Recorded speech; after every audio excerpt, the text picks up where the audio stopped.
瞧什么呢？你看那朵云，哟，今儿闲情雅致啊，像不像是一堆银子？果然还是你的风格。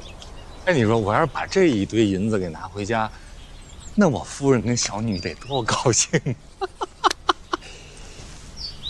咱是要回府是吧？郎青莲，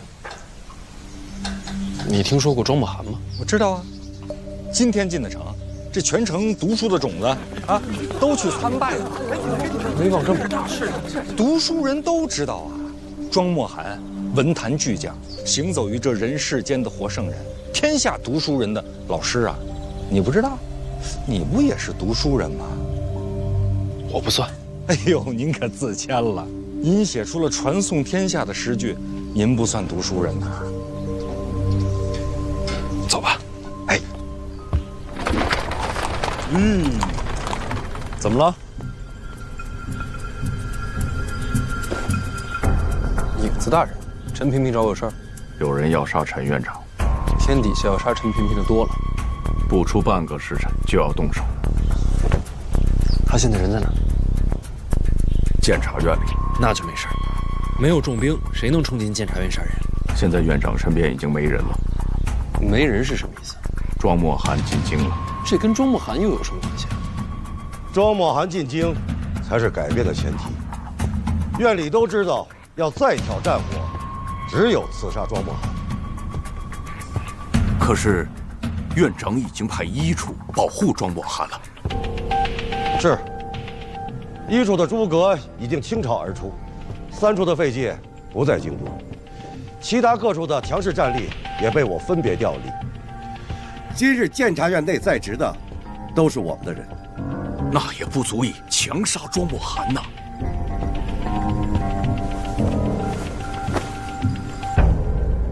庄墨涵是幌子，我们要杀的是陈萍萍。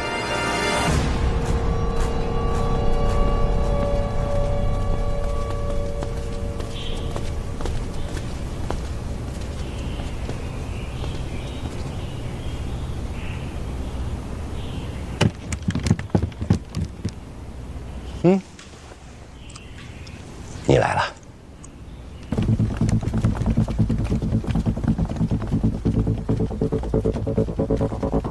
无路可走了，下地牢。你们都清楚，院里真正阻挠我等再起战火的，始终是陈萍萍。他若一死，监察院就会掌控在我等中党手里。到时候激励陛下攻灭北齐，岂不是易如反掌？他也是人，我费尽心机造成今日局面，今天不杀，再没机会。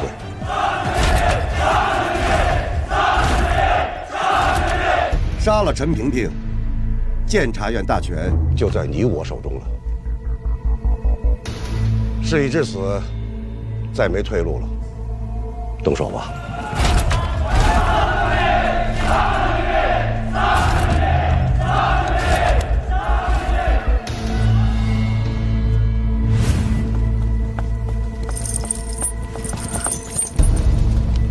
范公子，李李姑娘一会儿聊，正被追杀呢。追杀？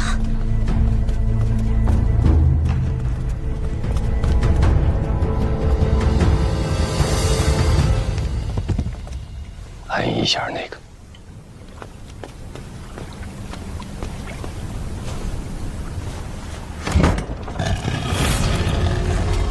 这里面就是地牢的最深处了。里面关的都是祸害天下的魔头，先进去再说。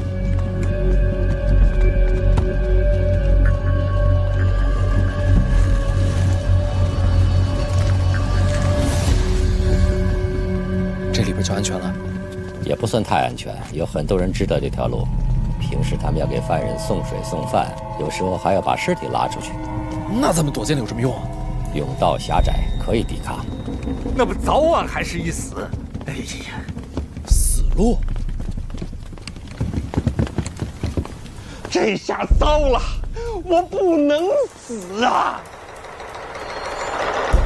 我未曾与夫人讲过，我私自就死了，那她一定会生气呀。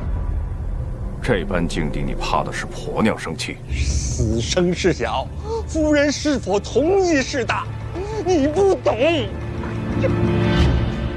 司礼礼在外边会怎样？他们要杀我，自然不会留活口的。牢房钥匙口，都自身难保了，还管别人？钥匙。等我一下。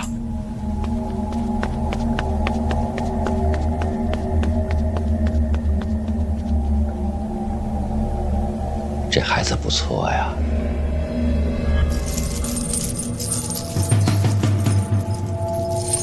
什么事？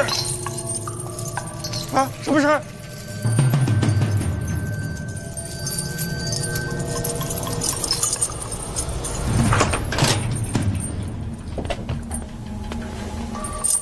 监察院内乱。你为什么要救我？快走，他们随时可能出现。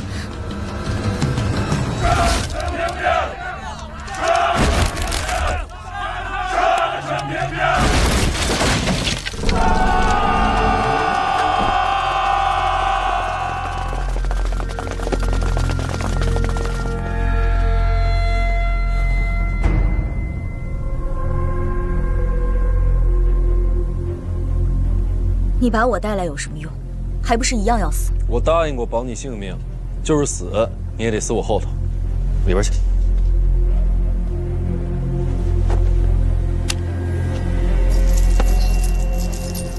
大人，这是什么？我说过，这里面关的人，祸乱天下的魔头。对，有一个还活着。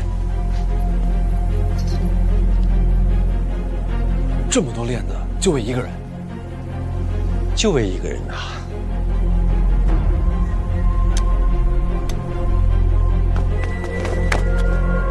看一眼就能活命吗？往这边。快找找陈明明在哪儿？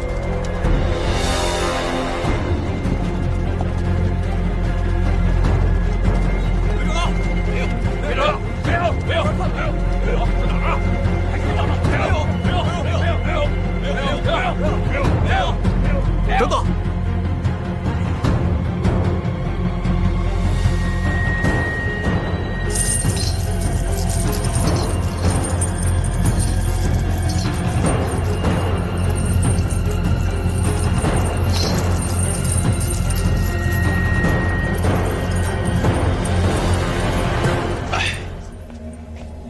人都要死了，还不能满足一下好奇心啊？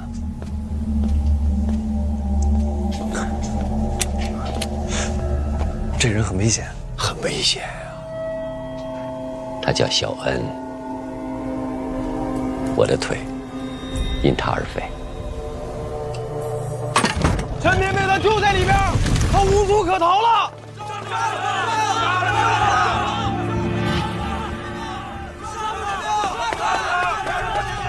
暗道的门让他们给打开了。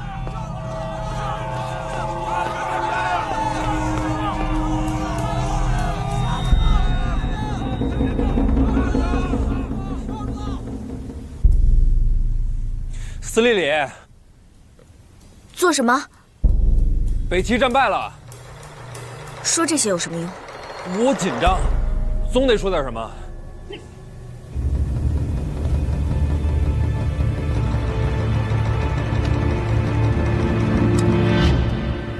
其实还有一个办法能活命，他们要杀的只是陈萍萍。你觉得他们还能放过我们？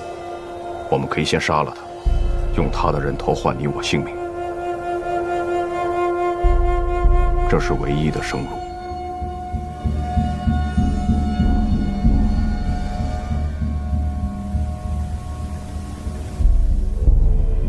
王启年，大人。玩命吧！好，你干什么？等着。是影子，就他一个，杀他！他就一个人，杀！这外边都是高手，他一个人能撑多久？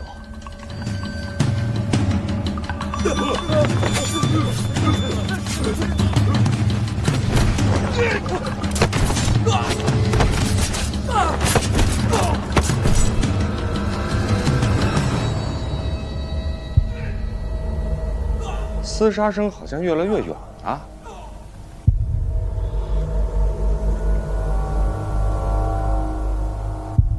杀出去了，莫非是对手实力孱弱？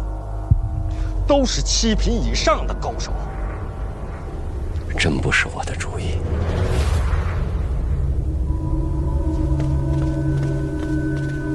你说什么？影子要试探你，不是我的主意。什么意思啊？试探我？那外边那些人都是假的？他们真想杀我。那是有其他高手暗中埋伏？没有任何援兵。那你这话怎么说？影子一人可敌1000骑。我不知道，我就从来没见过影子带人出手。哦，司礼里，刚才影子离开，他们2个暂时不在我身边，我还以为你要挟持我。这可是你逃出升天的最后机会。我知道。怎么犹豫了？我不敢。在北齐，陈萍萍的名字与鬼神无异。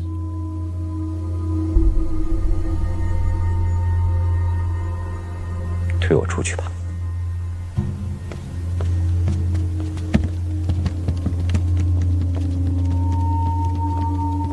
陈萍萍，好好活着，等我出来。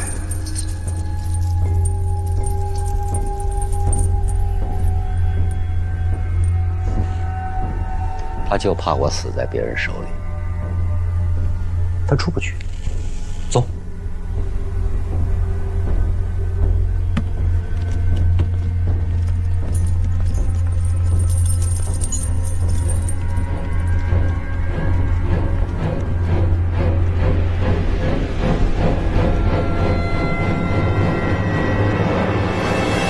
所以你知道这些人要杀你？知道。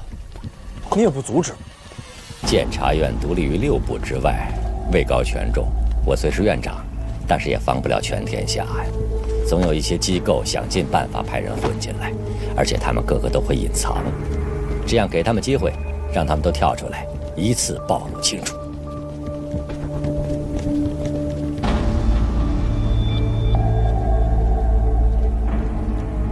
王青天。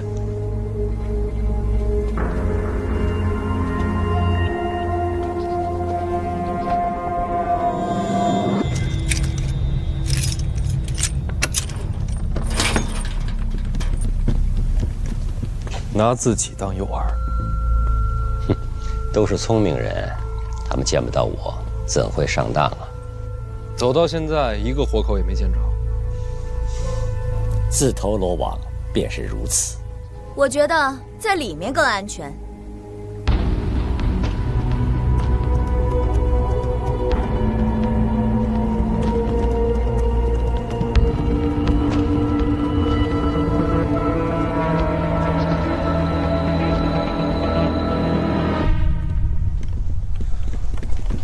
外边没声音了，应该没事了。你会不会觉得我行事太狠？他们要杀人，自然也会被人杀。负重前行，确实身不由己啊。王启年，开门。哎，看这玉是不错哎。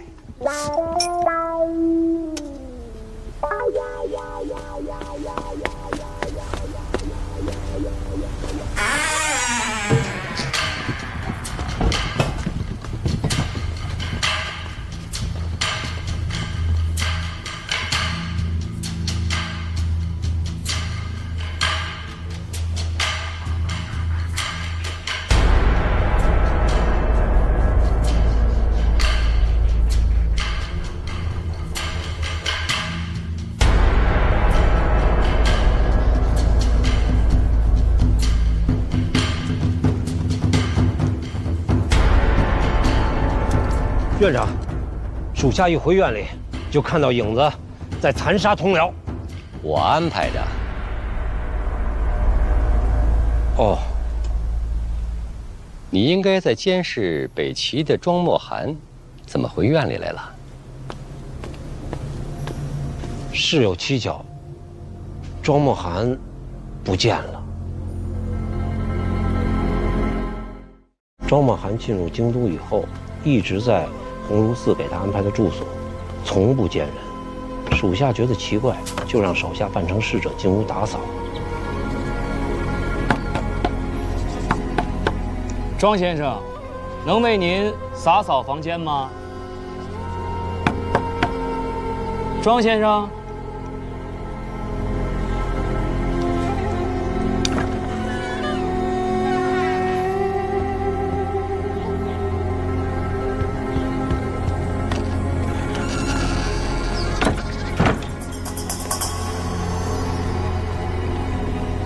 结果发现庄墨涵不在屋内。之前有谁见过他？太学、吏部、礼部、御史台，都有人拜访过他。看来都很仰慕庄墨涵，想当面请教。那他们为什么要偷偷把人接走呢？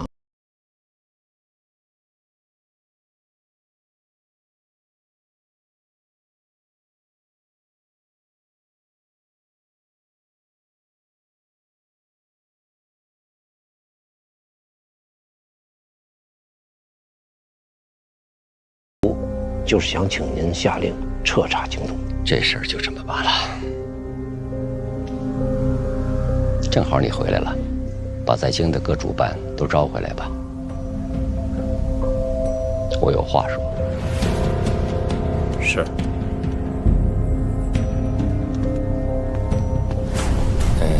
院长，范大人，我先回趟家去，跟我夫人报个平安。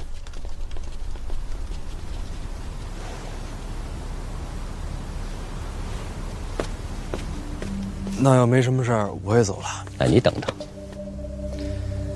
见见他们。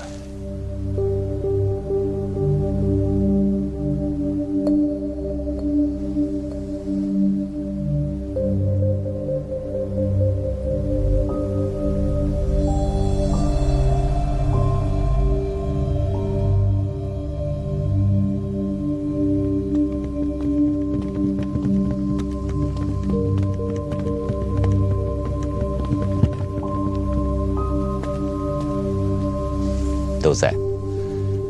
我给你介绍一下：1处主办诸葛，4处主办颜若海，你都见过了。2处主办在边界有失未归，5处主办黑旗不在京都，6处主办影子，7处主办在江南办事没有回来，8处主办宣九，他负责书籍刊印。你不是开了个书局吗？归他管。宣大人好。剩下的就是费杰的3处了，费杰不在，暂替他管理事务的，就是躺着的这个。他是死了吗？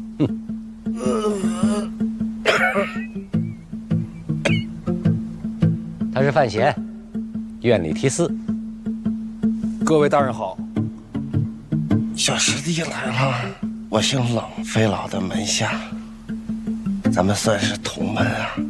冷师兄，这是我研制了一种新毒药，自己吃了几副，哎呦，药不错，没做解药，失败了，毒更重。哎呀，师兄辛苦啊！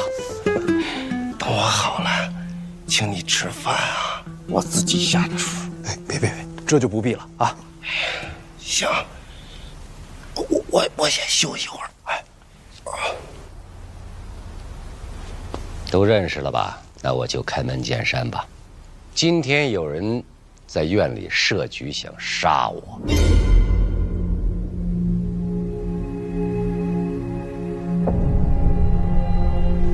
范闲救了我。是影子动的手吧？我看见了。你认错了。我老了，以后范闲可以接我的班。你们多照顾。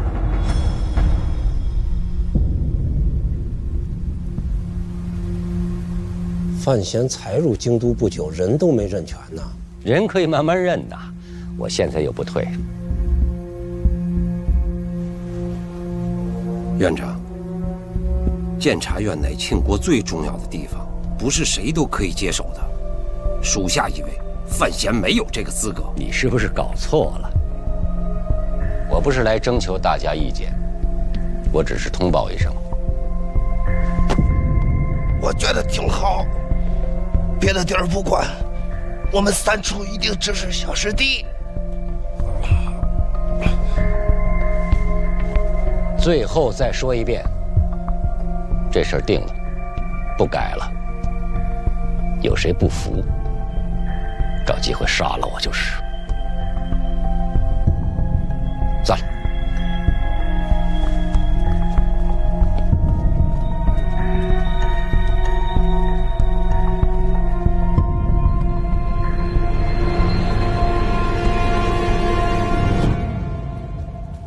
院里这些年风风雨雨，我本来觉着将来是你接替院长。院长今日这决定，确实让人心寒。严若海，有一点要说清楚，我不是要争权，我诸葛没能力坐那个位子。我明白。你不明白，我所做的一切皆以庆国为重。我知道，今日那些刺客的尸首我都看过了。都是胆大包天的。对，其中有好几个人最近和你交往甚密。刚才你怎么不说？严若海，你到底要做什么？我和你一样，一切决定都是为了庆国。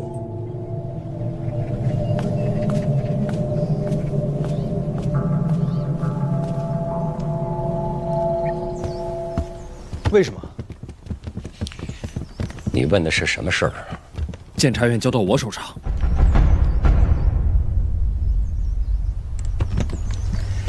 是影子自作主张要试探你，这样也好，可以把事情说清楚。诸葛说的没错，我还没这资格。监察院是你母亲一手创建的，这些年我一直替她守着。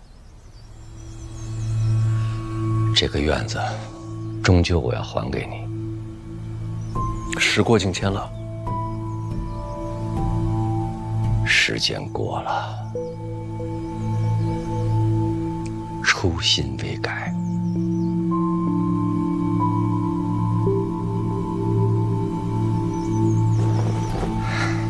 鸿胪寺去过了吧？是个好事。大战后，谈判求和是国之大事，用心做。我明白，你就好好的干。有什么不顺心的就告诉我，有什么人给你出难题了，也告诉我，我来帮你解决。什么事都行。什么事都行，再困难的事情，我来办。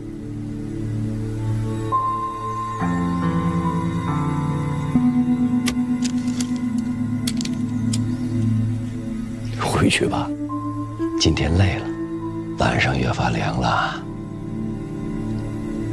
知道把被子盖厚一些。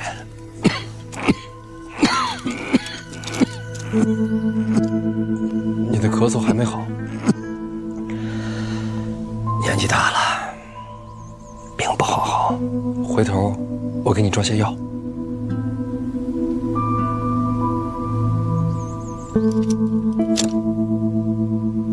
好啊。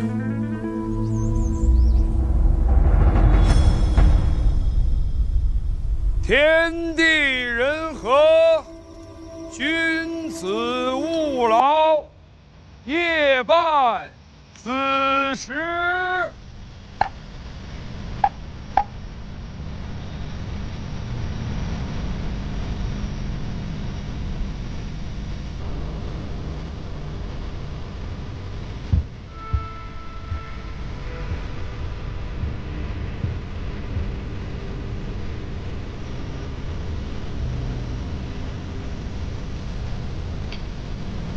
你心神不宁，我去了宫里，若若画了太后寝宫的地图，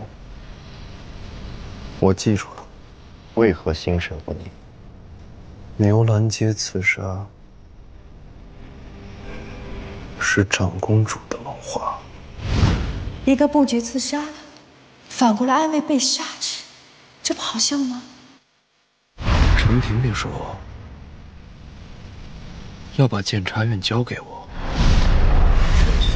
还说我有困难告诉他就行。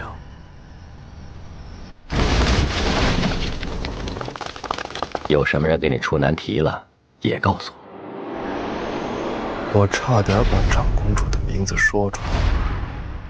论杀人，我比她强。要杀长公主吗？毕竟是婉儿的母亲。要杀吗？长公主是权势重过生死，把她扳倒，赶出京都，会让她比死更痛苦。这我不会，我自己来。随你。说，闯后宫偷钥匙的计划也要缓缓，得找个更好的时机。你来定。说，你知道吗？监察院那个影子，武功很高。知道。他是大宗师吗？9品上。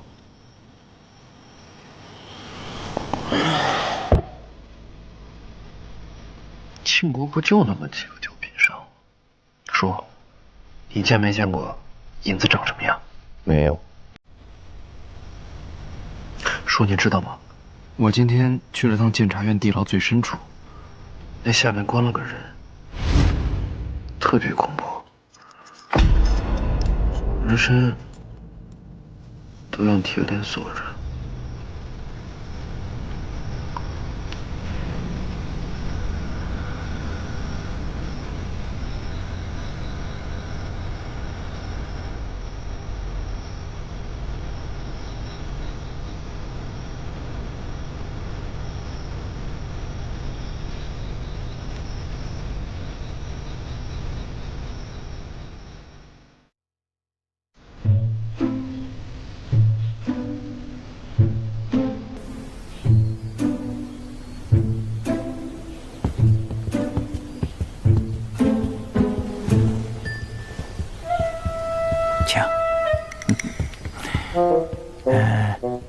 大人是副使，坐这儿。好。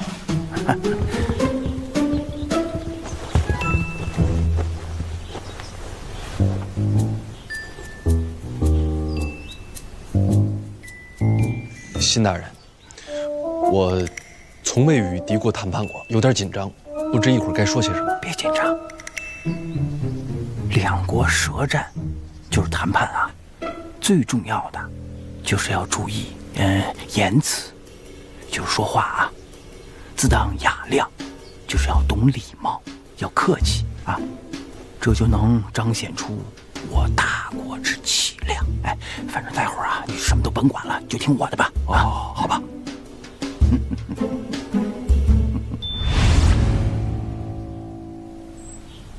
我雄师所占1州之地，绝不可能还你们。那是我国疆土，你国疆土还你国疆土，想要回去，派兵来打呀！要不这么着，我先宣布一下谈判暂停，等两国打完了以后再继续谈，你干不干？你粗鄙！尔等的嘴脸我早就看出来了。我说的可是真的？那当然了，听我细细道来。来，张兄，这边请，到我府上详谈。这家酒馆的招待小特别有名，我来。小二啊，哎，来了。小二啊，来，给我换个曲子啊。好嘞。好。范大人，这个午后呢，咱们还得接着谈啊，所以呢就不饮酒了。哎，这曲子对了，最适合我等读书人。辛大人，刚才谈判是否过于张扬了些？就是强势。不是大国气象吗？哎呀，将士们出生入死，赢了，我们不强势，对不起这些兵啊。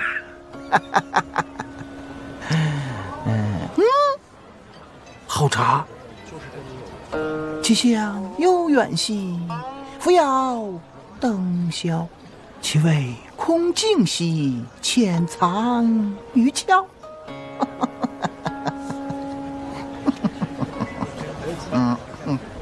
我大军所占益州之地，不可能还，而且你们还要赔付我大军开拔之资，这还怎么谈下去？本来也没什么好谈的嘛。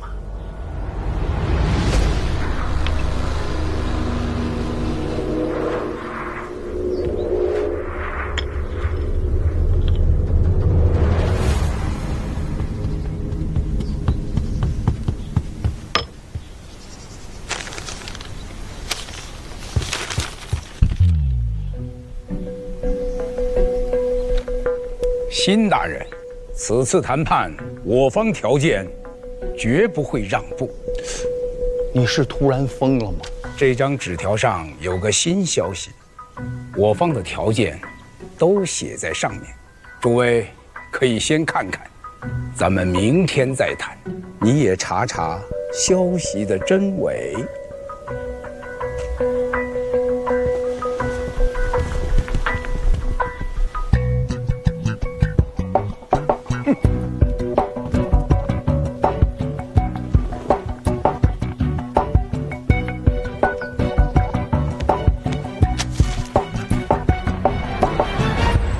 这下糟了！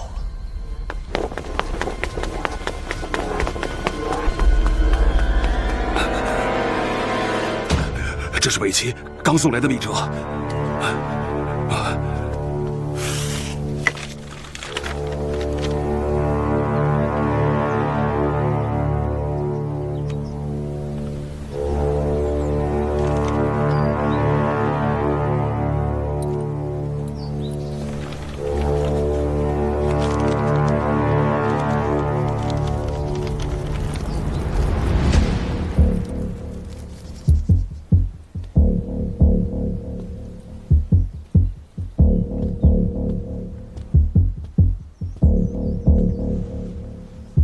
院长，您找我？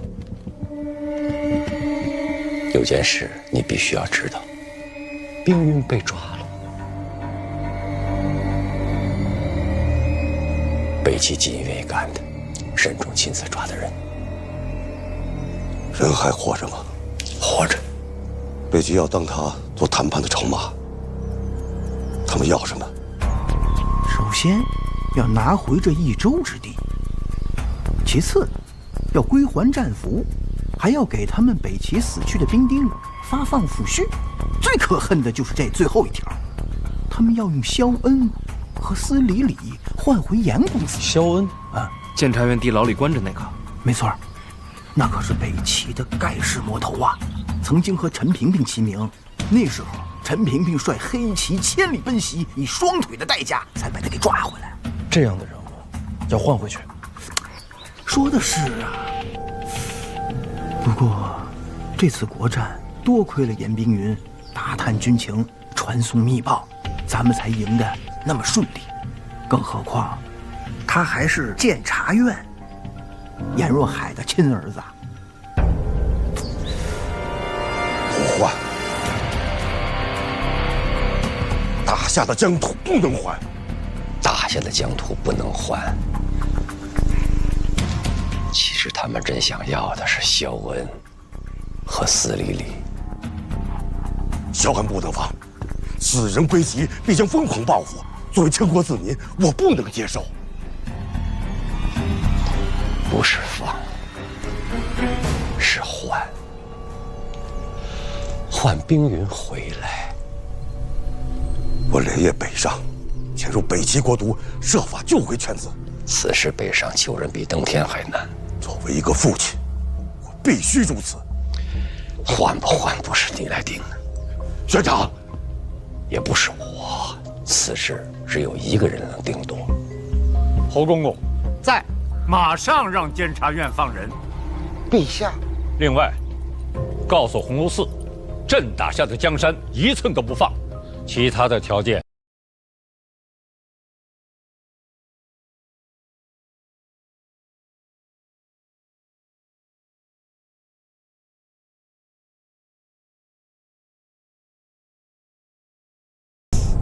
萧恩不能放啊！严大人，陛下有口谕。陛下知道萧恩是怎样的人，监察院能抓他一次，就能抓他第二次。严冰云忍辱负重，潜藏在北齐国都，呕心沥血。朕都知道，用一个快入土的老头子换回我庆国的未来，值了。严大人，还有你们，陛下还说了，要严公子活着回家。臣领旨谢恩。谢陛下圣恩。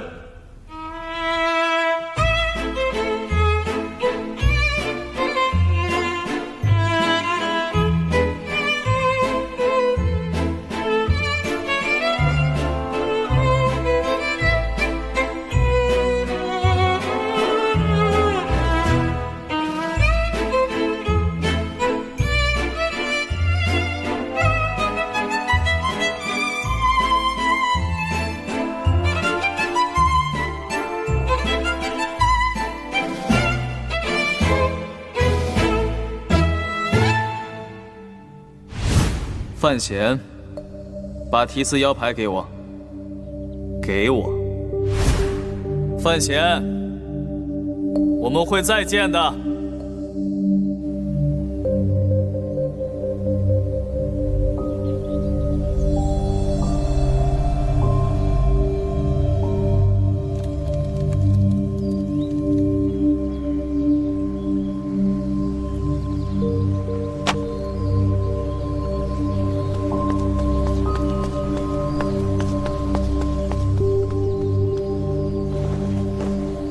陛下，鸿胪寺与北齐那边已经商谈定论，东夷使团那边也已经将礼物悉数转交，准备离京了。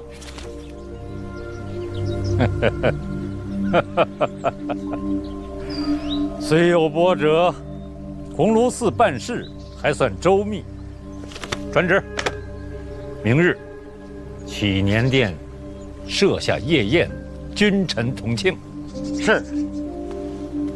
但慢着，让北齐和东夷使团陪坐。快去！奴才明白，定会办好。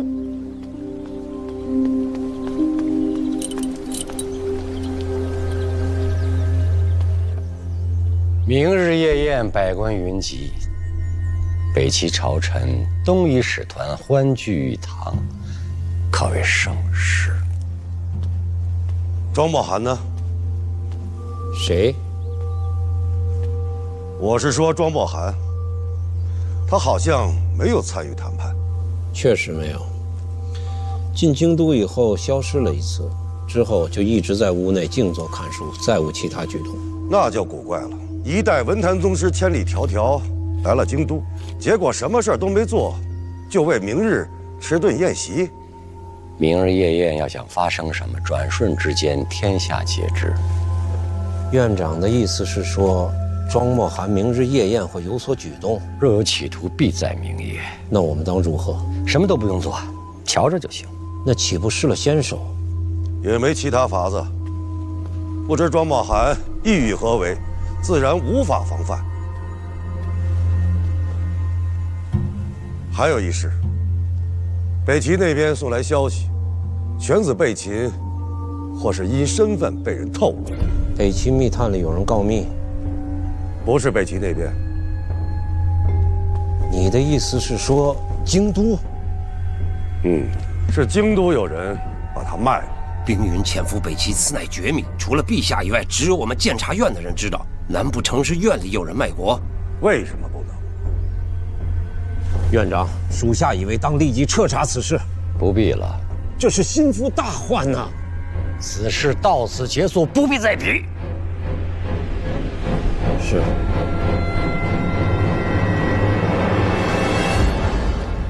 监察院成立这许多年，光阴流转，昼夜时刻，有些老东西也该换了。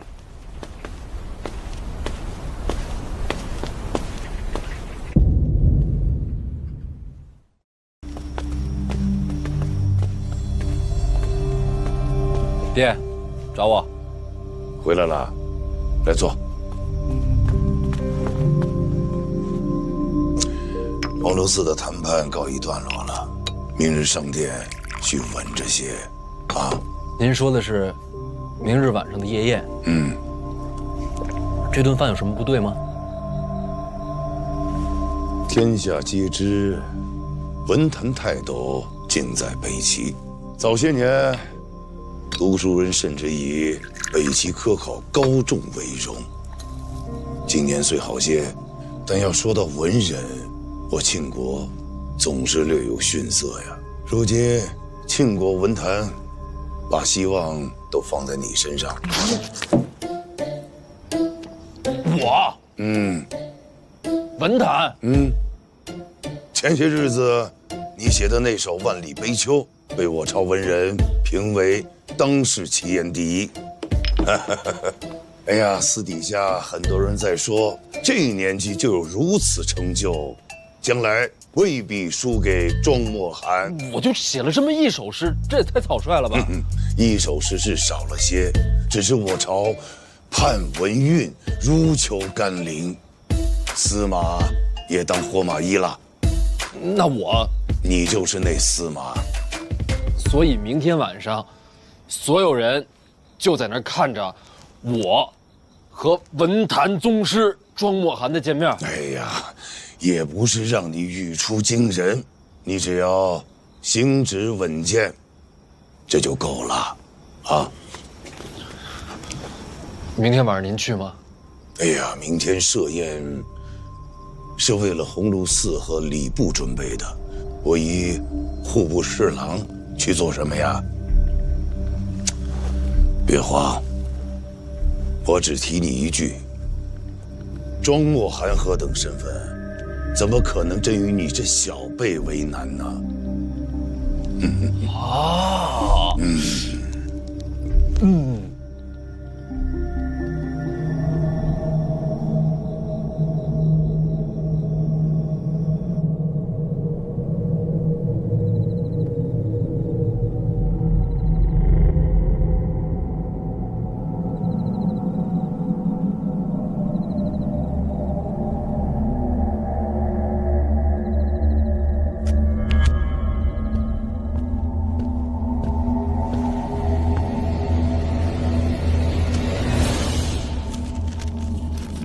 明日夜宴，范闲议制，烦请庄先生会此子声明。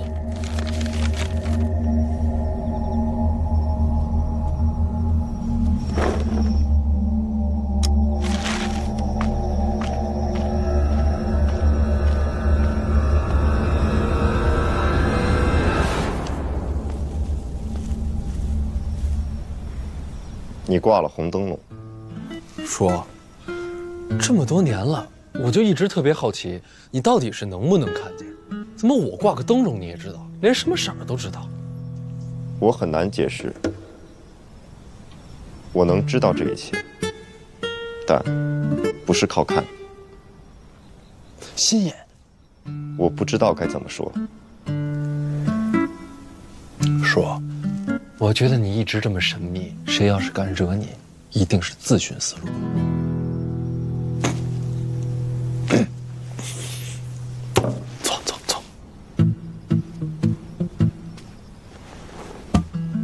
咱们话归正题。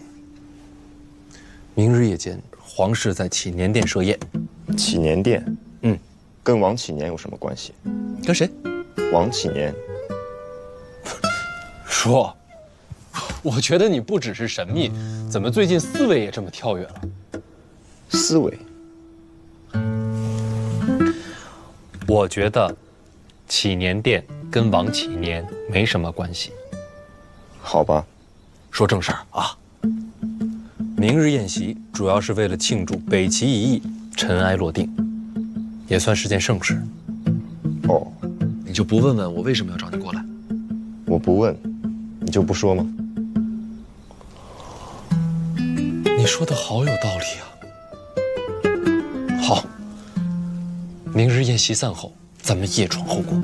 决定了。一场盛事过后，正式松懈之时。好，计划不变。我引开洪四祥，你入太后寝宫，找到钥匙。还有最后一个问题，我不知道太后会把钥匙放在哪儿，所以藩长需要花些时间。他枕头下床板处有一处暗格，紧要东西都在里面。你怎么知道？小姐当年翻过。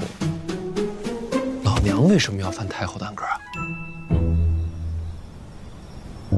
老太太寡居多年，看上去一本正经，不知道私底下会不会藏些情书。这是小姐当年原话。他就为了看点八卦，就去翻当朝太后的家底。虽然我不知道八卦是什么意思，但你说的没错。没人发现吗？是我替他把的风。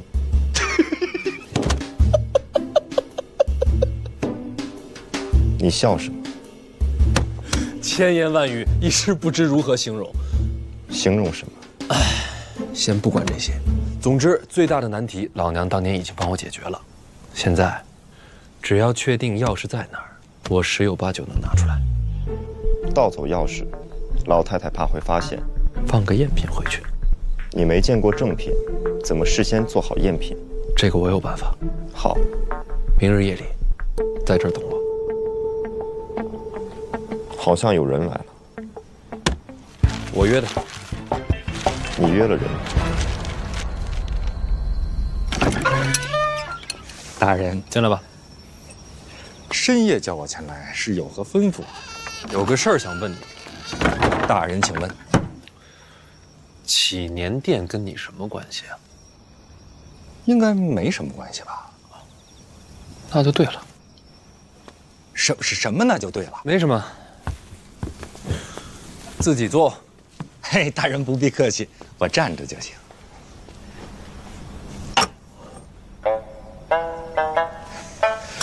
大人，我听说您在鸿胪寺威震北齐使团，为庆国立下了丰功伟业。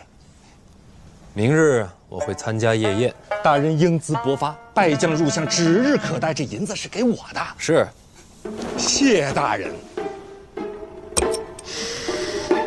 哎呀，大人，您下回再赏我呀，您赏我银票，银票好藏些。然后我要夜闯后宫。大人，您说什么？我说我要夜闯后宫，然后潜进太后的寝宫，偷一把钥匙出来。当然了，为了避免老太太发现，还要连夜做一把赝品放回去，大概就这么个计划。您这是开玩笑呢？没有啊，您当真要做此事？是啊，这可是灭门的罪过。应该吧？那这事你为什么要告诉我呢？我刚才说了呀，我得连夜做一把赝品钥匙，得找京都最好的锁匠。我对京都又不熟，得找个人面广的。你呀，此事要是把我牵连进去，那我也是死罪。哎，你就帮我找了个锁匠，做了把钥匙，别的什么都不知道。是啊，那你就光跟我说找个锁匠，对吧？你干嘛要跟我说那么多呀？我本来也想这么说的，但是不行啊。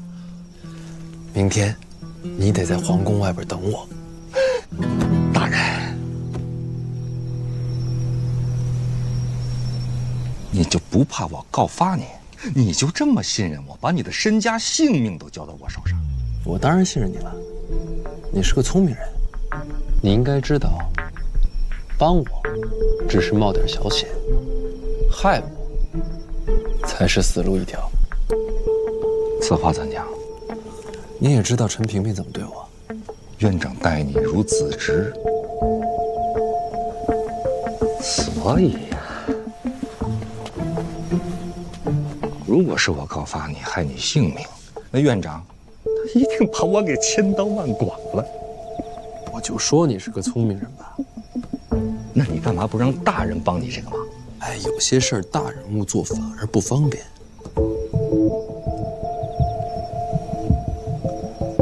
我还能说什么？随便你啊。我认识个好锁匠。好，让他明天晚上等我。好。从今往后，你每月俸禄再加10两。这可是抄家灭门的买卖，你就加10两，你不觉得他有点少？要，要。下回给银票。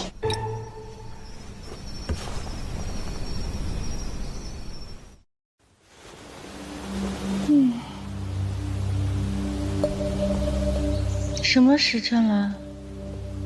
未时了。祈年殿那边布置上了？是，一早就开始布置夜宴的事。给我安排个位子。只是为鸿胪寺和礼部办的，并不是什么大事。安排吧。是。啊，都等不及了。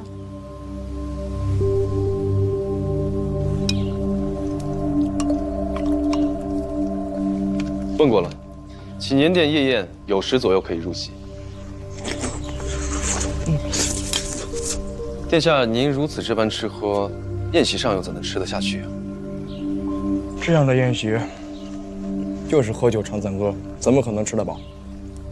也是，这样的酒席也是走走过场。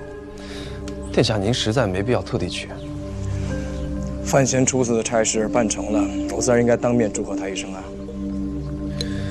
这范闲不是已经入了太子门下吗？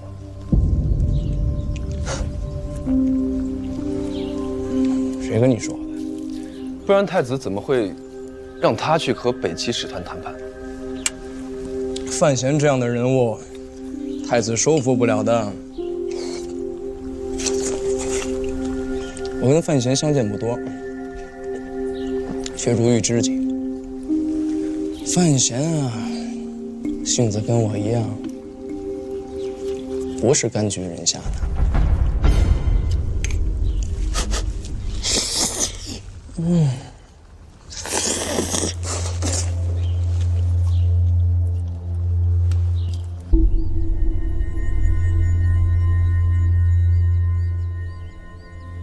殿下立于此处多久了？也有半个时辰了。殿下怕衣服上了褶皱。什么时辰了？回殿下，已经有时了。摆驾祈年殿。是。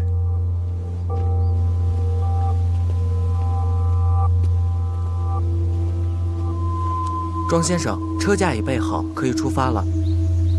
东西我来帮您拿着。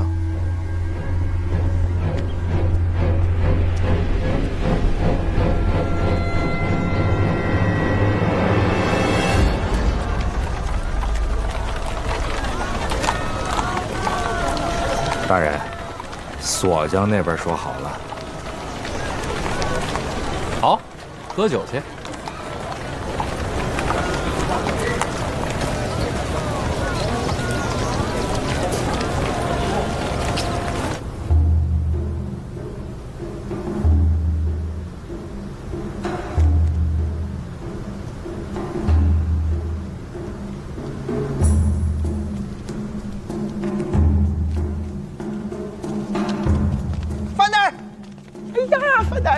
哎呦喂，辛大人，真是有缘有确实有缘。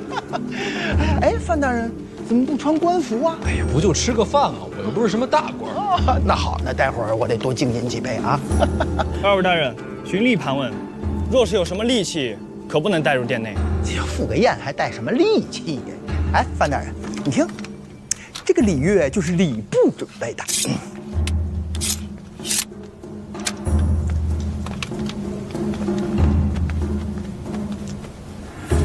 针算吗？钢针这么长？不行的。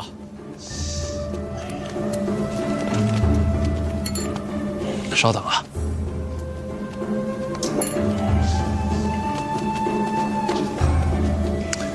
现在没了。哦，秦大人，咱们走吧。我被刺杀过，谨慎了些。对，该谨慎，谨慎是对的。毒药能带吗？毒药？不行不行不行。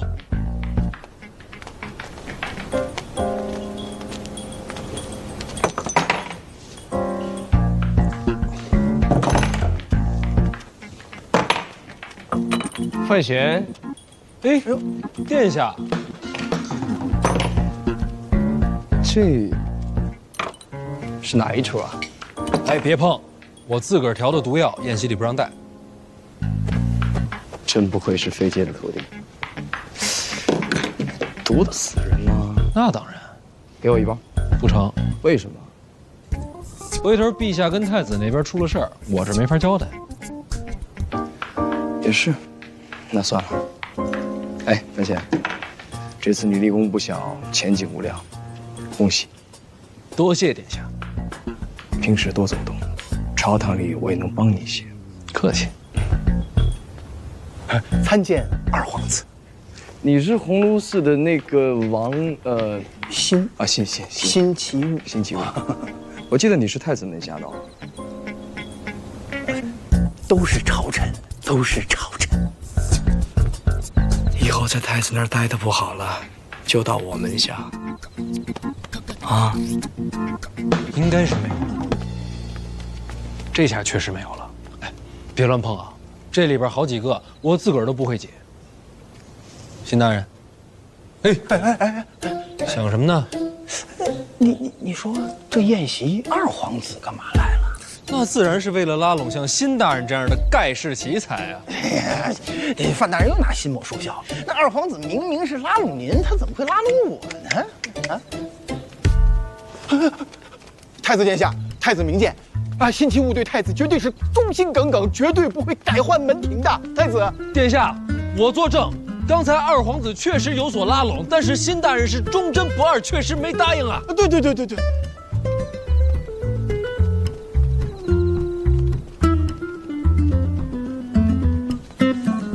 多谢范大人慷慨之言。跟我客气什么呀？放心，殿下没那么小气啊。是。哎，不对呀，范大人，刚才二皇子说那话明明是拉拢你呀，那怎么现在反倒是让您帮我撇清关系啊？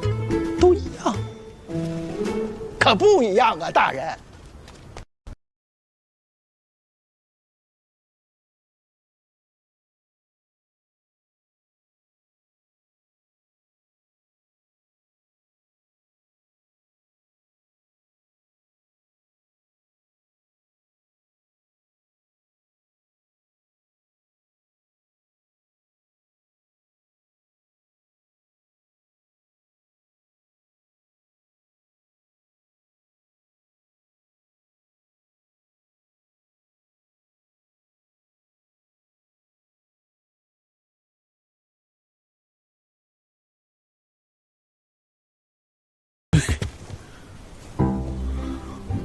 你这贼子可还有脸再见我吗？啊，你哪位啊？你岂有此理！当日行凶伤人，你居然在这儿装不认识我啊？郭少，哎呀，好久不见！你看你这伤好的也差不多了，真好。你居然敢把我给忘了！慎言，你这话说的好像怨妇。你这个恶贼，你做的那些事情，我都在心里记着呢。越发的像了，你来干嘛？他来干嘛啊？我乃宫中编撰，家父礼部尚书，我为何不能来？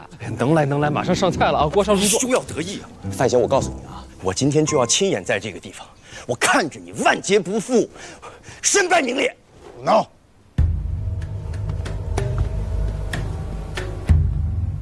父亲，这是什么场合啊？回去坐着。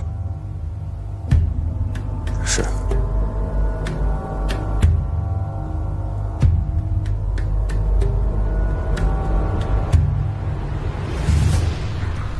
犬子无状，还请小范大人海涵。你又是哪位啊？这位就是礼部尚书郭攸之郭大人。哦，原来是尚书大人。大人放心，令郎顽皮可爱，我完全没有生气啊。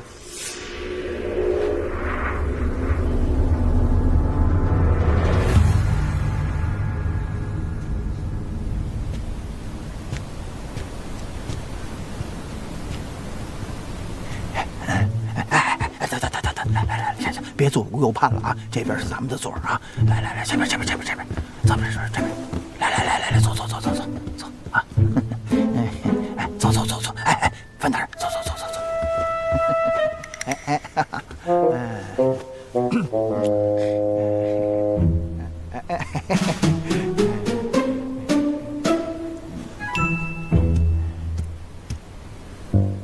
范大人，郭宝坤也是太子门下，我看二位还是和解了吧。我倒是没事，你看他也。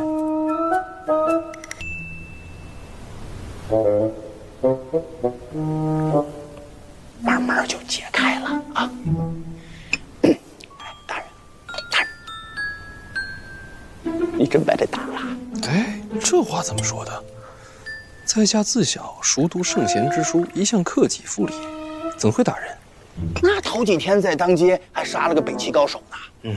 这酒不错。是，不错。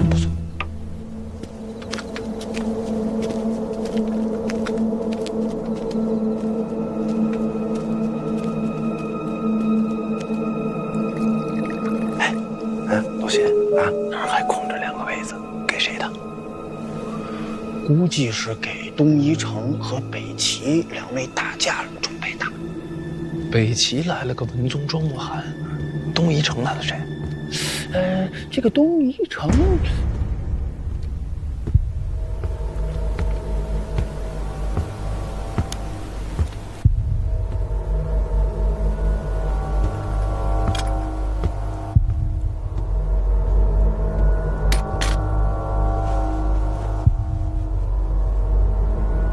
范大人，没事吧？此人为何持剑入宫？四顾剑门下，向来都是剑不离身，陛下特准的。四顾剑门下，他就是大宗师四顾剑首徒云之兰。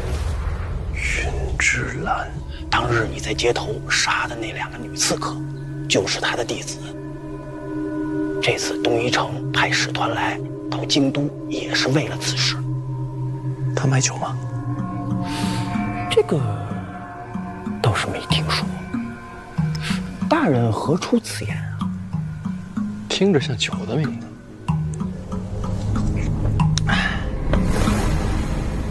像吗？范大人，长公主唤你过去，有话交代。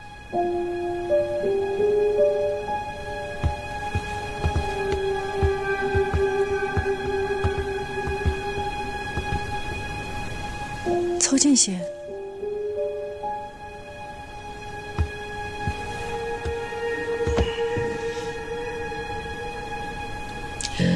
这几日，我一直在等你来杀我，怎么也没个动静。殿下莫急，随时给您个动静。你若发誓效忠于我，我可将婉儿嫁与你，内库财权也给你，还有更多你想要的。那我要是想要你滚出京都呢？伟大的愿望，一定要试试看。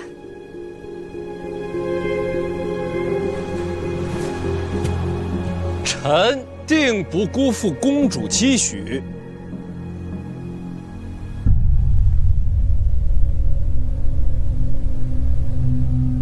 嘿，范闲跟姑姑倒是相聊甚欢，不知道在聊什么。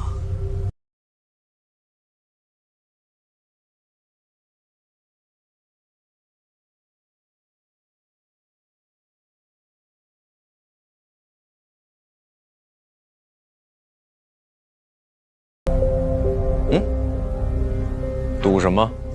拿命吧！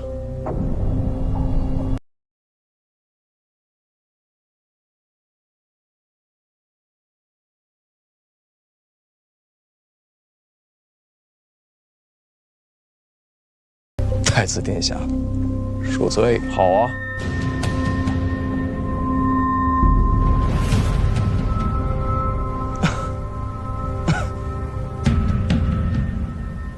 庄莫涵到了。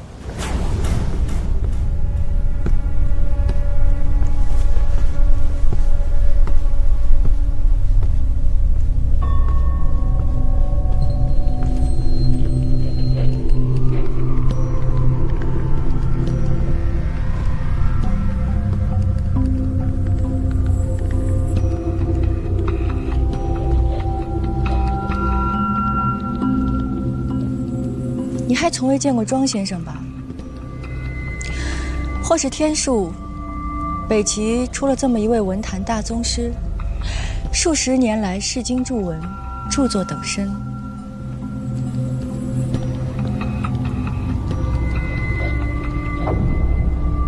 从某种角度讲，他比帝王还要强大。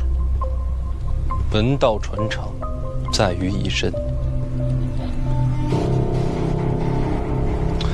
老爷子也不嫌沉。若是让读书人听到，定会骂你不尊圣贤。我怎么会承认这话是我说的？我听说有人将希望托付在你身上，期盼你终能成就文坛大家的身份。公主想必不会这么期望。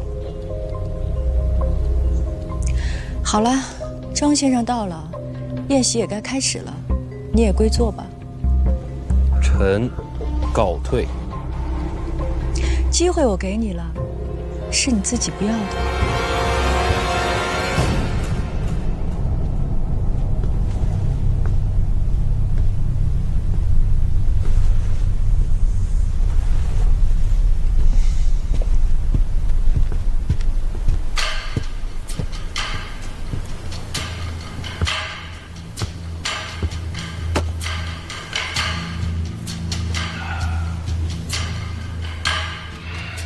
陛下驾到！这边。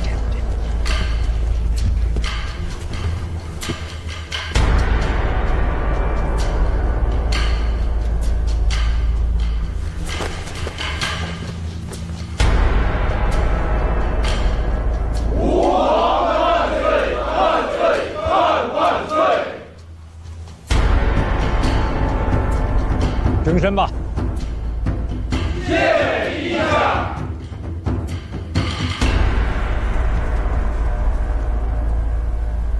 陛下已经到祈年殿了。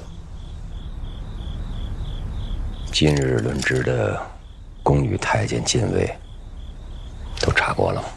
都查过了，都是家世清白，没有可疑之人。进殿之人有没有行迹诡异的？有。范闲，据禁卫处报，他到祈年殿时身上带了短刃和毒药。庄墨涵那边呢？庄墨涵只带了一卷旧纸上殿，我的人借机碰过了，里边没藏东西。我觉得庄墨涵也不是一个习武之人，应该闹不出什么大事吧。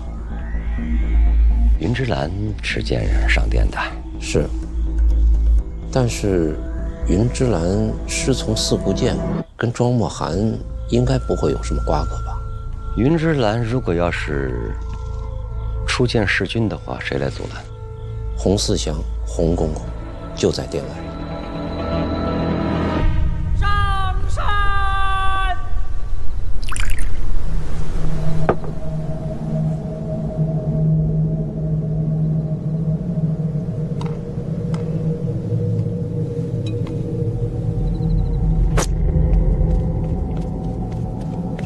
洪公公，是只夜枭。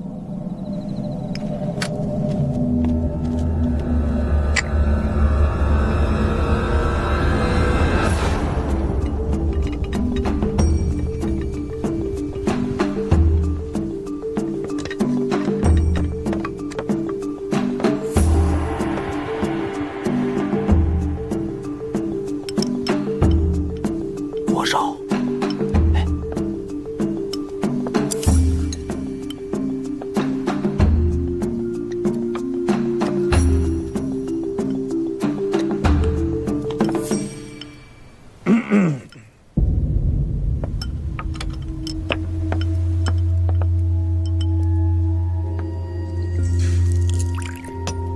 范协律，范大人叫你呢，叫我啊，叫我什么呀？你是太常寺协律郎，这是官名儿。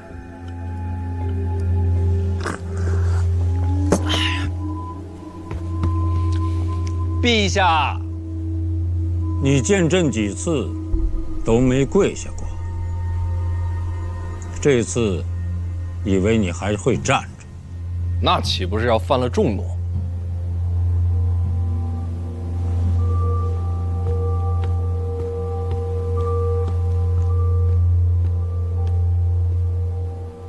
看你的眼神里恍恍惚惚，你还挺贪杯是吧？回陛下，场面如此之大，臣难免有些紧张啊。云之兰，你的那2个徒弟，就是他杀的。我知道。别看他年轻，可有点本事哦。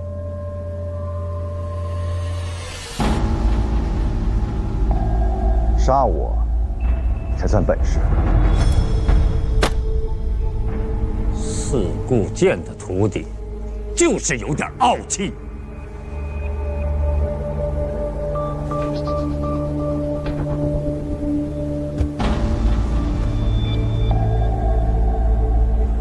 朕体会到了。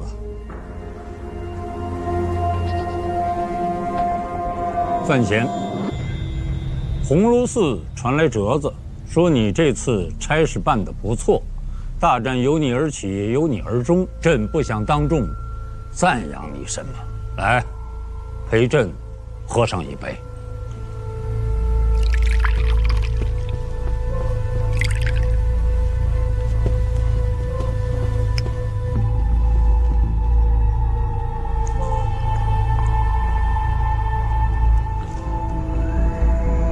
范协律，请留步。陛下，儿臣有话想说。说。范闲除武勇之外，亦是文采照人，儿臣便对其诗才赞叹不止。近日有听闻，与北齐谈判时不卑不亢，进退有度，堪以大用。直接说。来年春闱，不如由范闲主持科考，少年才子提点天下生源，载入史册，或是一段佳话。范闲虽有诗名，但是终究资历尚浅啊。陛下，范闲资历虽浅，才华难掩，儿臣附议由范闲主持春闱大会。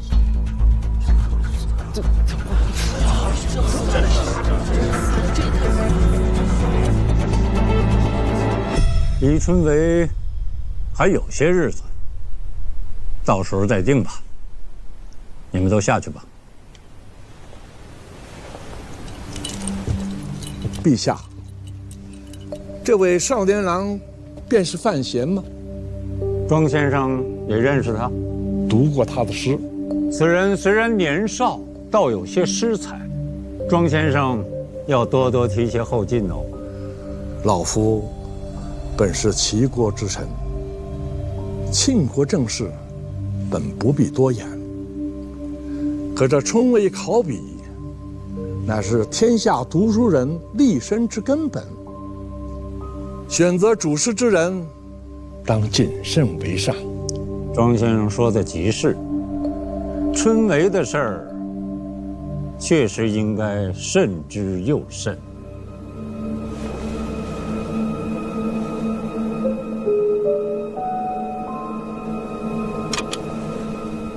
庄先生学贯古今，我一向是佩服的，但刚才的话却不敢苟同。我虽是一介女流，见识浅薄，却也读过范闲那篇七言。此人是很年轻，但仅凭这首诗，便可看出才气逼人。先生刚才的话隐隐针对范闲，莫不是担忧少年郎后来居上，将来名声盖过先生？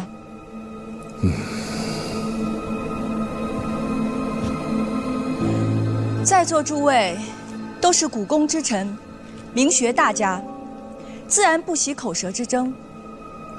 本宫不识礼数，却愿意为我庆国才子说句公道话。是说那首七言诗吗？正是。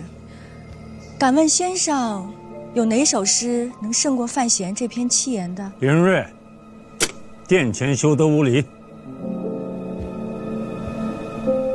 庄先生海纳百川，对此等言语不必在意。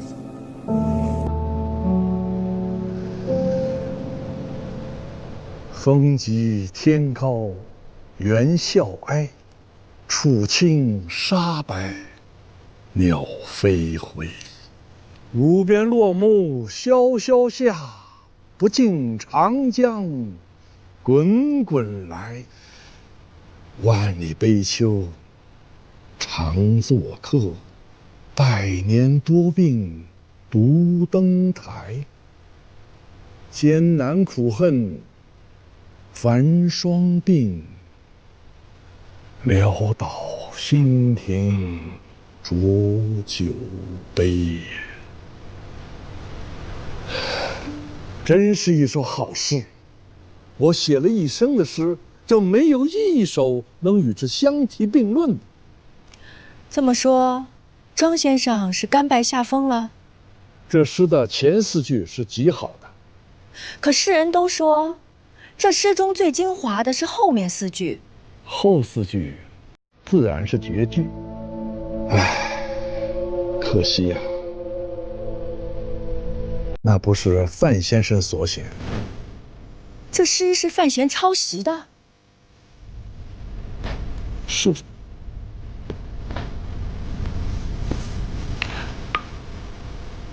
朕也觉得好生奇怪，他哪儿来的这么大的才呀？范闲，你有什么话要说？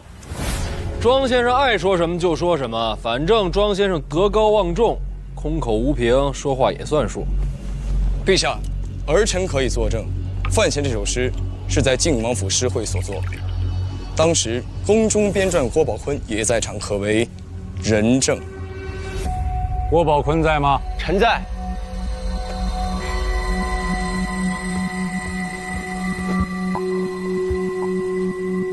这首诗是范闲做的吗？是。这么说，庄先生是蓄意构陷了，或是被什么小人蒙蔽，所以才有此误解。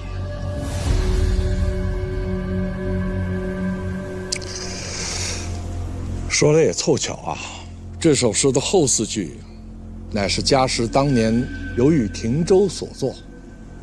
本来，这样的佳句重现天下是件好事情，但范公子却以他人诗作邀名，这不太妥当吧？文人立世，德重于才。这首诗的前4句，范先生文采斐然，自有过人之处，那又何必去贪名求进，要以他人之作邀取声名呢？我再三的犹豫了，是否将此事说破？可仔细的想想，要说出真相，却也是帮了范先生迷途知返。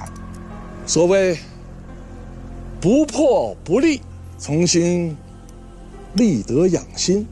范公子啊，这也是老夫一片爱才之心，并无恶意，望范公子自省。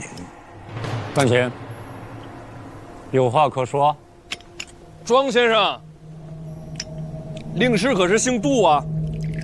家师不姓杜。那就没事了。庄先生素有尊师重道之名，想来不会以老师之名胡乱攀扯。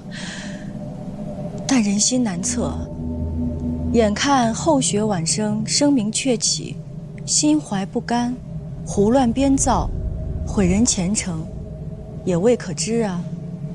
长公主，你这是怀疑老夫道师之名，构陷后晋？不敢，只是我庆国与北齐不同，注释首重律法。先生若要指人以罪，空口白话，却不足以为凭。长公主说的有道理。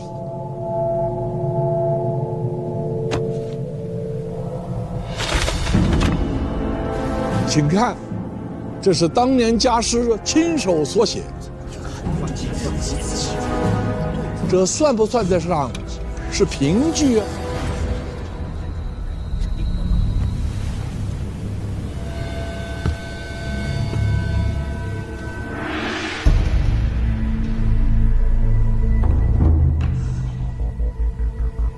确实是这4句。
陛下，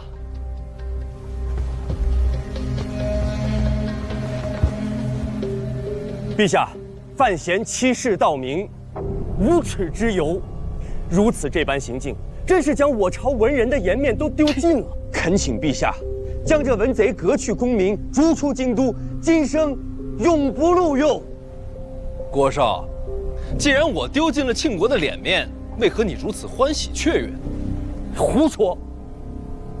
我这是愤慨，我这是不耻与你为伍。庄先生要在殿上辨真相，郭少何时知情的？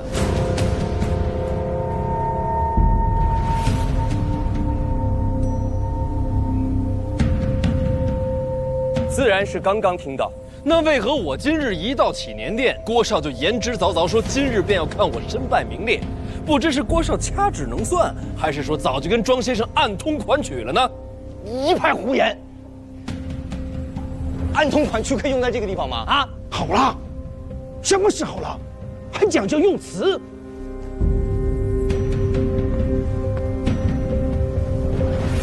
陛下，犬子与范闲素来不睦，二人争执，倒也无碍大局。如今关键在范闲这首诗里，既是抄袭他人诗句，则理当重罚，否则难以平息天下悠悠众口。还是尚书大人厉害，一句话说在痛处。秉公直言吧。庄先生，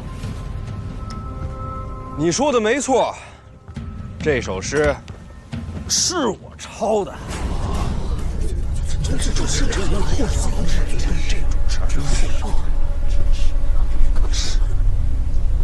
范先生，知过而直言，是谓勇也。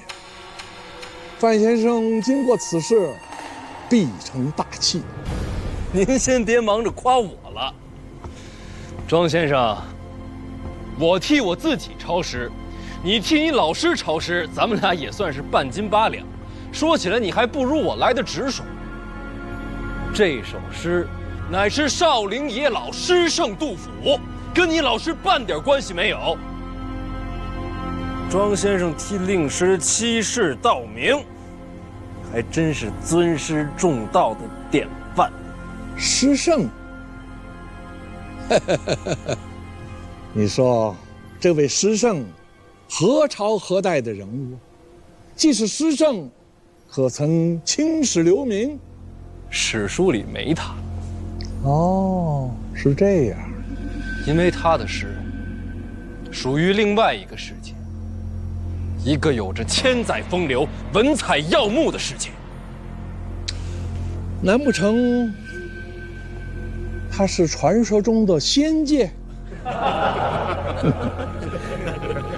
笑吧，笑吧，跟你们这儿比起来，说是仙界，毫不为过。你去过吗？那是我梦里留下的画卷，是我残留的记忆。范大人，你的意思是，你在梦中游历仙界，还背了首诗回来？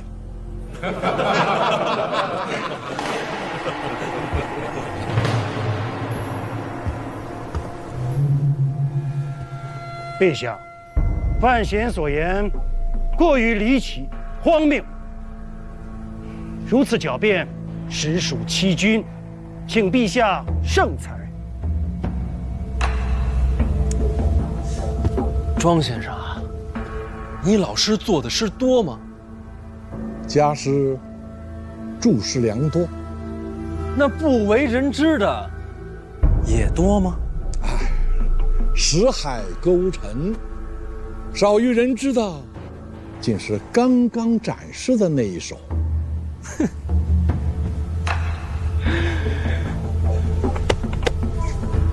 谁说我梦里只背了一首？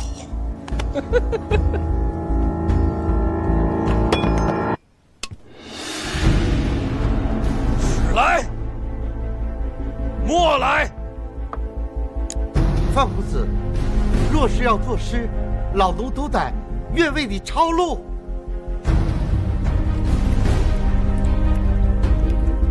范大人是想临时再做2、3首诗，证明都是从仙界看回来的。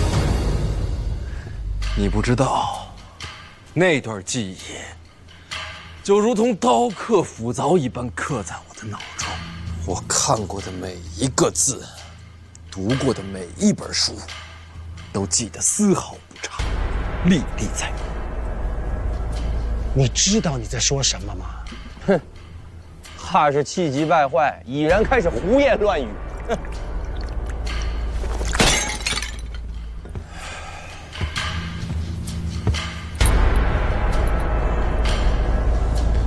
君不见黄河之水天上来，奔流到海不复回。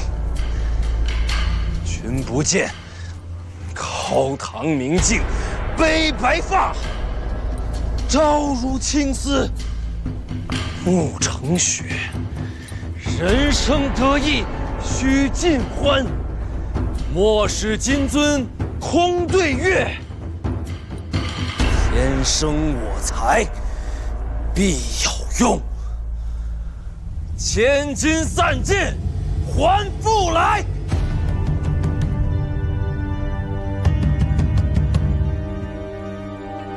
春花秋月何时了？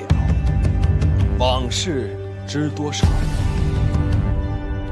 问君能有几多愁？恰似一江春水向东流。不知天上宫阙，今夕是何年？我欲乘风归去，又恐琼劳玉宇，高处不胜寒。起舞弄清影，何似在人间？醉里挑灯看剑，梦回吹角连营。800里分麾下炙，50弦分塞外声。沙场秋点兵。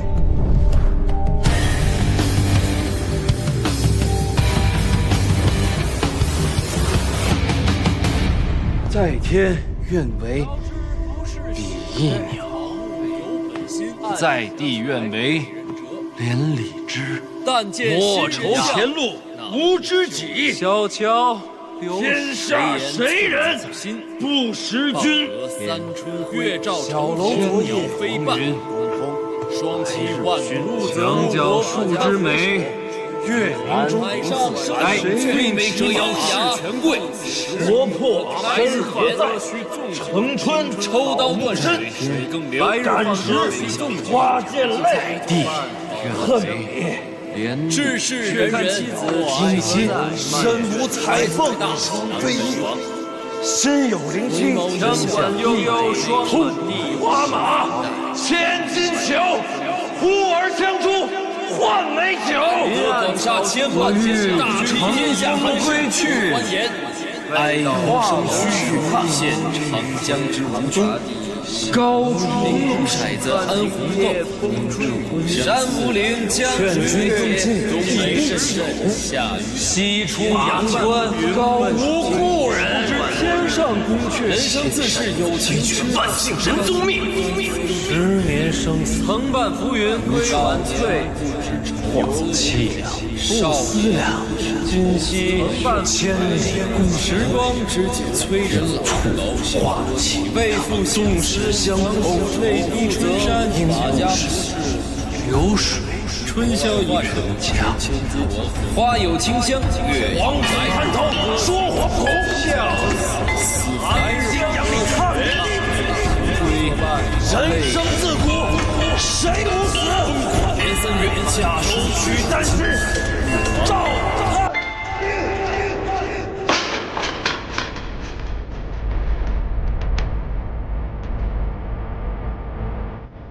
前不见古人，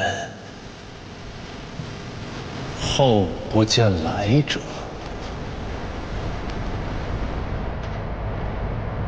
念天地之悠悠，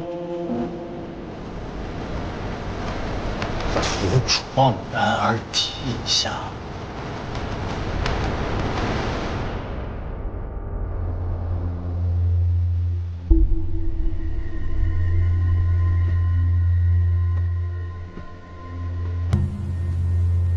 过百了吗？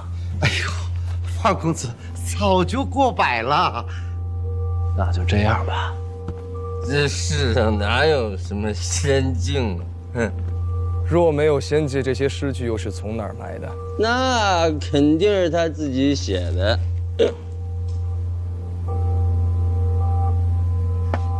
就算这些诗都是他自己写的，就算他写了千首万首，也不能证明那首七言他不是抄袭的。随口吟诵便是千古名句，这样的人何必去抄？又怎屑去抄？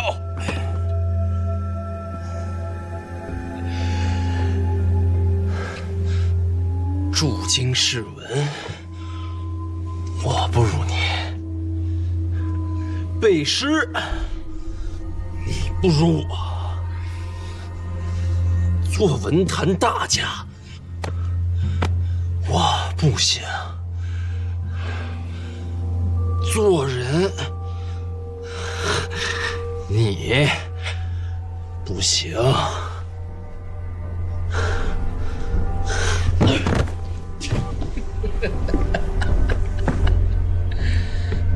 我醉欲眠，君且去。去你妈的！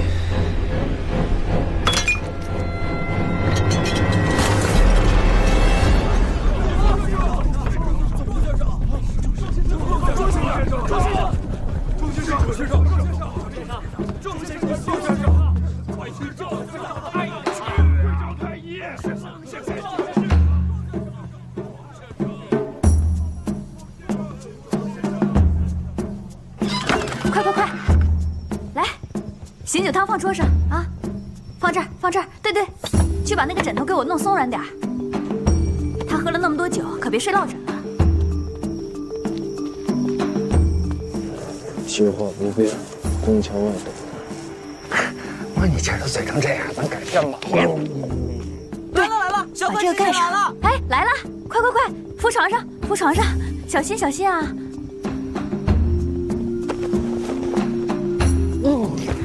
慢点儿。哎，给盖上，快快快，小心，盖上。有劳你了，早点回去休息吧。哎，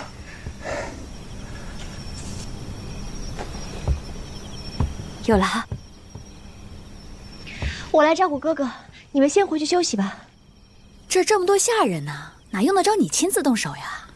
哎呀，至于的吗？行了，干嘛大惊小怪的呀？谁还没喝醉过呀？你知道你哥在宫里做了什么吗？什么？成神了！啊！陛下亲自下旨，让宫里护卫护送小范大人回府里。陛下还说了，千万要照顾好他。这位爷，现在可是咱们庆国的宝贝呀！言重了。哎，可没说中啊，范大人，你是不知道啊。小范公子今夜醉酒成诗，真是把店里人听傻了，看傻了。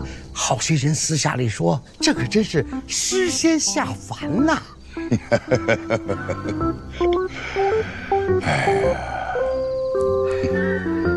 你看看你哥范闲啊，人家多有出息，你呀你就知道睡觉啊！你跟你哥学学啊！他不是也睡着呢吗？让他们出去。你跟他能一样吗？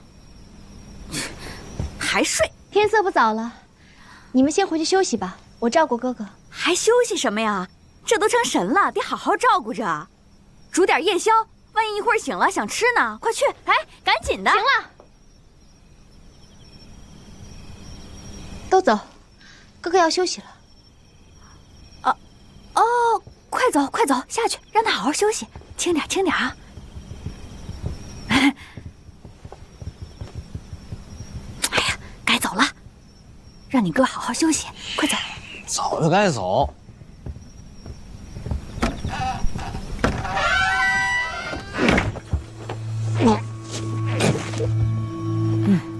哥，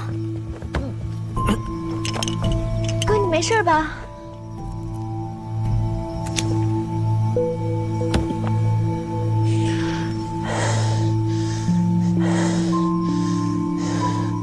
没事。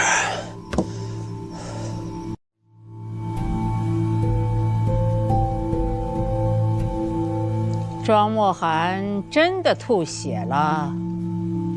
是。今夜过后，范闲就是小范实现。由此可见，庄墨涵真是在扯谎诬陷。庄大家70年声名，一朝尽散了。哎呀，都这个岁数了，一生全毁了。罢了，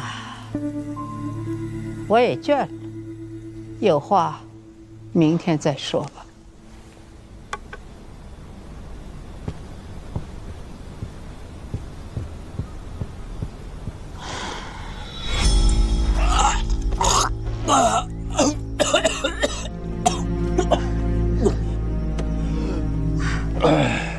不是吃药了吗？吃药就是为了吐出来。若若，朝中有人跟庄墨涵串通一气，今天是早就准备好的。是谁？长公主郭有之。长公主？长公主在殿前不是一直为你说话吗？你那么聪明，连这都看不出来吗？这个女人好阴险。今天晚上我要进宫。哥，你都这样了。就是这样才没人怀疑是我。若若，你替我守住这房间，别让别人进来。我知道，只要我不死，绝不让人进来。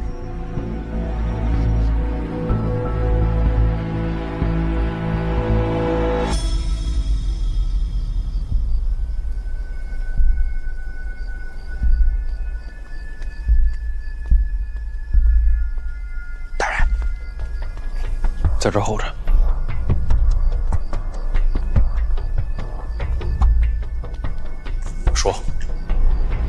按照之前所说，一炷香的时间，我引开洪思祥，你进宫拿钥匙。等等，怎么？你最好别让人看出端倪。我这身衣服和剑，都是从东夷城使团里偷的。云之兰，京都九品高手，就这么几个。我就是想让他们知道，潜入后宫的是四顾剑首徒。原来你都想好了。当年和小姐在一起的时候，经常干这种事，我已经习惯了。你自己要小心，燕萧逸的剑，你未必挡得住。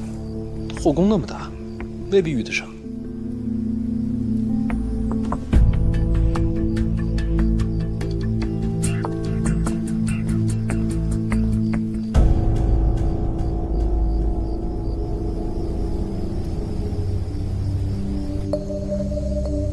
这么多诗，手都抄酸了吧？如今我抄出了文坛佳话，这是千载难逢的喜事啊！便是这只手抄断，心里也只有喜欢。陛下，可是累了？只是感慨啊！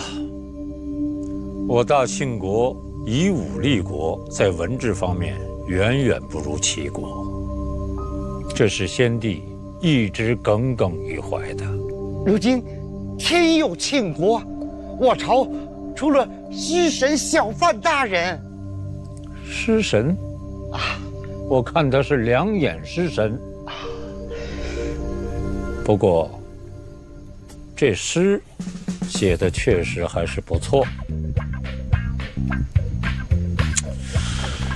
可是朕总在琢磨着，这诗是他写的吗？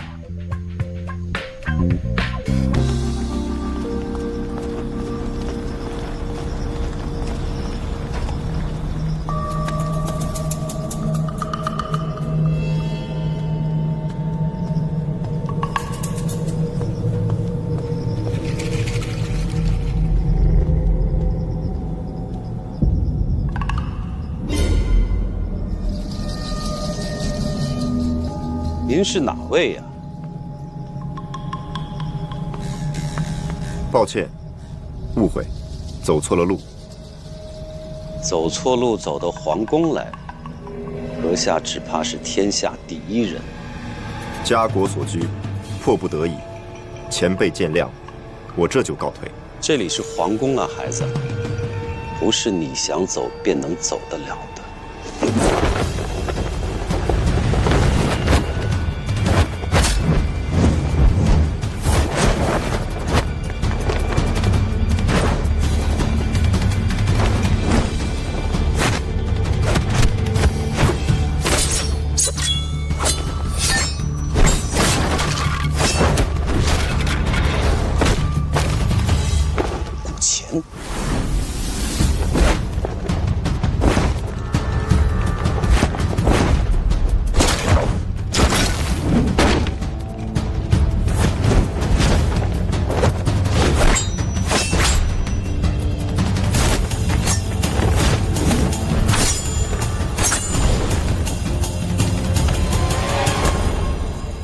后，你是四顾剑门下。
燕统领，怎么了？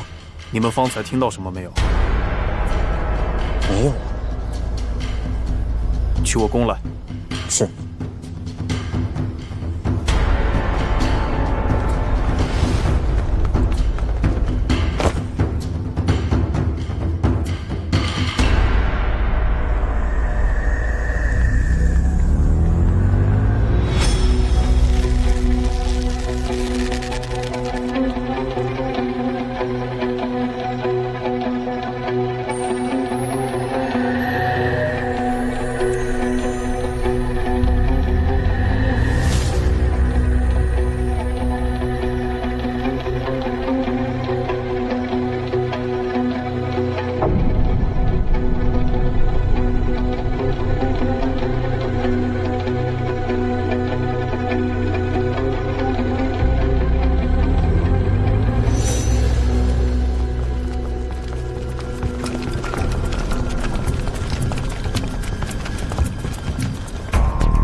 从太平别院经历看来，燕小乙听力超乎凡俗，万一接近稍有不妥，便会警觉。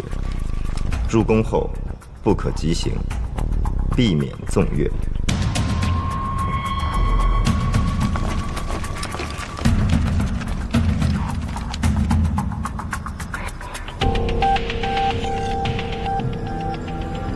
燕统领，可有不妥？并无异常声响。宫里贵人养了狸猫，都胖得出奇。或许刚才响动是因此而起。你们继续巡视。是。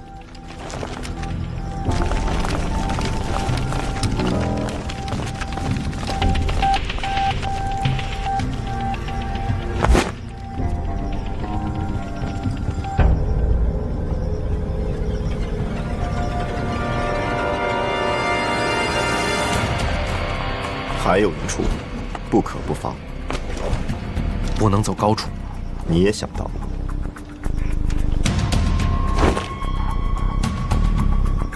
抛去听力不谈，燕小乙是剑手，剑手最要命处总是眼睛。若攀高而行，虽是深夜，却未必逃得过他的双眼。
青林，大人，长来守将。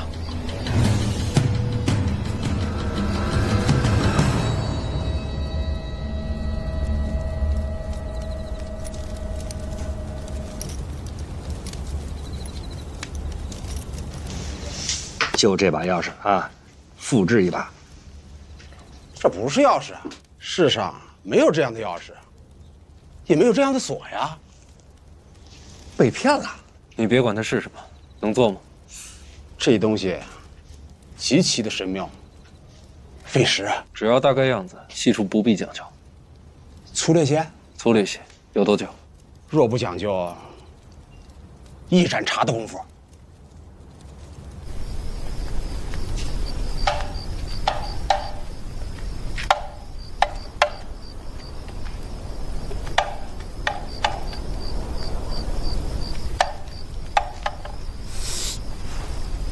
稍等一下，内姐，哎，去吧。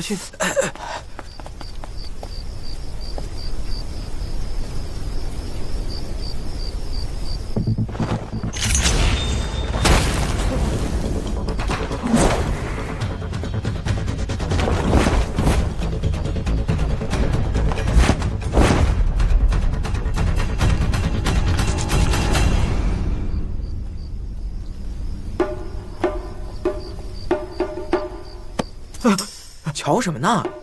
我跟你说，刚才有个怪人从这儿嗖唰砸在地上，然后踩着雨伞嗖就飞走了。然后还有个老太监从空中嗖一下就过去了，嗖一下过去了。啊，你看，地砖都碎了。这个是赝品，这个是真品。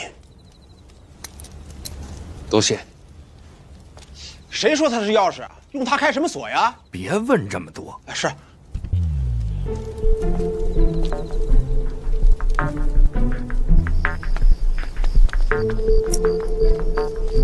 大人，你不用跟着了，赝品我自己送回去，然后自己回去。好，大人，这算是绝密吧？我信得过你。我是说，锁匠怎么办？你想说什么？大人，要不要除掉他？只是做把钥匙，何以至此？重金酬谢，连夜送出京都。这段时间让他别回来。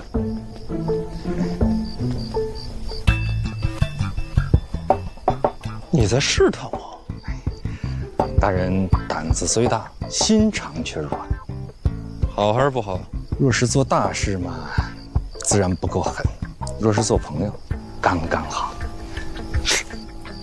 哎，大人，还有一件事啊。说，既然要重金赏赐，还请大人把那重金给我。这时节我上哪儿给你找去？自己垫着。哎，大人，那你是不是给我写个条子，让我9出13进，多少让我赚点儿？顿球！大人你小心啊！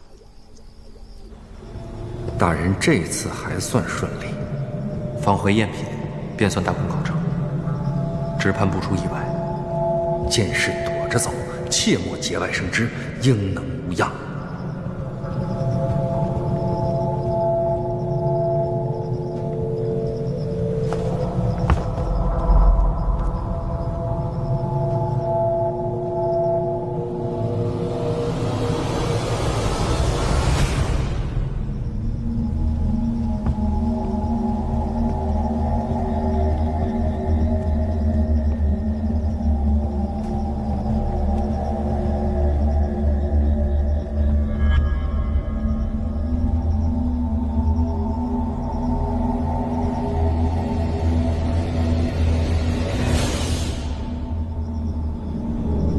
长公主在里边等你。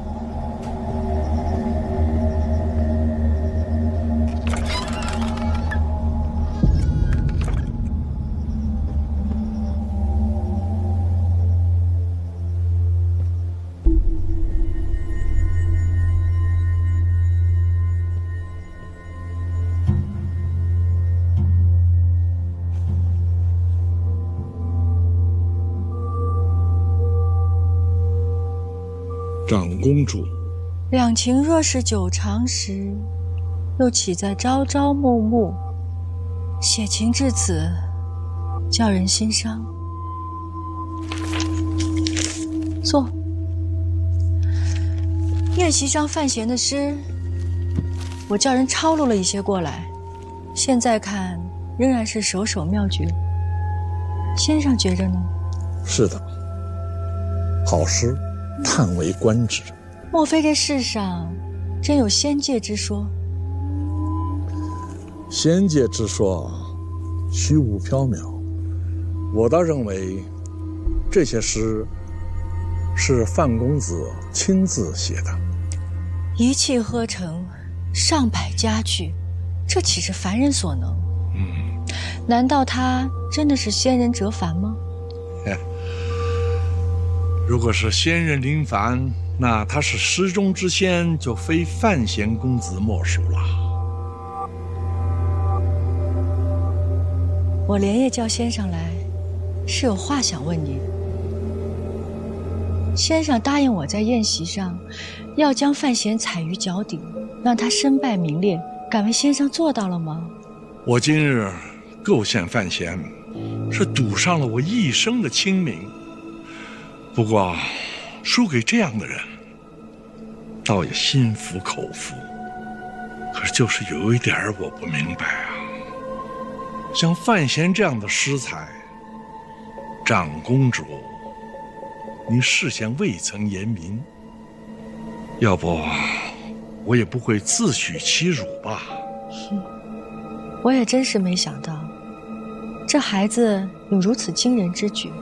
这样也好。功败垂成，好在哪里？幸亏一夜之间写成天下百首之诗。若非如此，天下之人若是听了老夫那些话，都会以为他是抄袭了他人诗作的无耻之徒。他是无妨了，但是先生声名尽毁，那也总好过一生愧疚于心的。你是心安了，那我呢？我将严冰云卖给你们，换萧恩回北齐。哼，这天下有多少人知道，杀人无算的魔头萧恩，竟然是文坛大家庄莫寒的亲弟弟。我冒天下之大不韪，帮了你和你们北齐这么大一个忙，到头来就换得你一句心安。我若不是为亲情所困，我怎么能来这庆国落入你长公主的垢中呢？回去告诉你们那个小皇帝，他欠我一个人情，放到将来总要还的。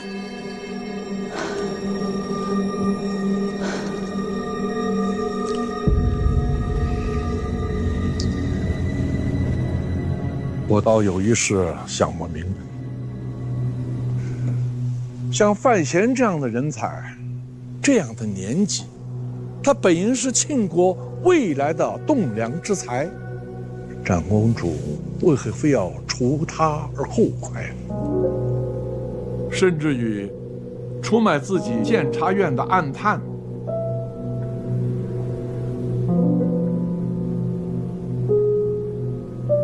严冰云虽然受了点苦，但是没有性命之危。至于我为什么要如此这般对范闲，我就是想看他走投无路的样子。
会不会没射中？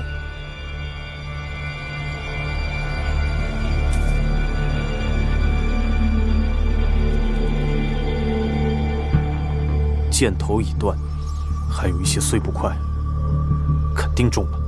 没血迹，会不会没伤到？我的箭，中者必伤。四散开，仔细搜。是。